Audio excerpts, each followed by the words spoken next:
মানসিক প্রশান্তি লাভের 5টি কার্যকরী উপায়। 1. আল্লাহর জিকির ও স্মরণে থাকা। কুরআন মাজিদে ইরশাদ হয়েছে, জেনে রাখো আল্লাহর জিকির বা স্মরণের মাধ্যমেই অন্তরসমূহ প্রশান্তি লাভ করে। সূরা আর-রদ 28।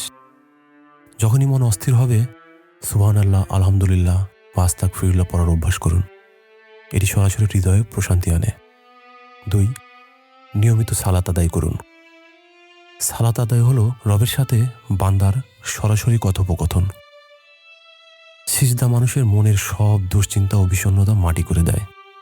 গবেষণায় দেখা গেছে, একাগ্রতার সাথে নামাজ আদায় করলে মস্তিষ্কের চাপ বহুগুণে কমে যায়।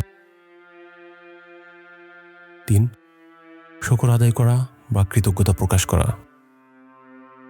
সবসময় নিজের না পাওয়াগুলোর দিকে না তাকিয়ে যা পেয়েছেন তার জন্য আলহামদুলিল্লাহ বলুন।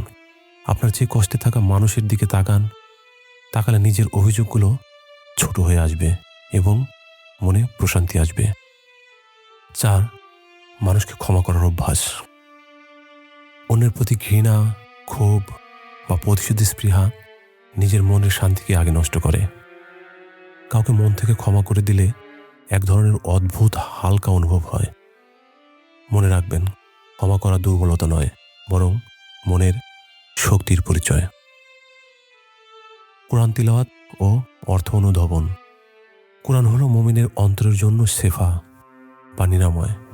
প্রতিদিন অন্তত 10 থেকে 15 মিনিট অর্থসহ কোরআন পড়ুন।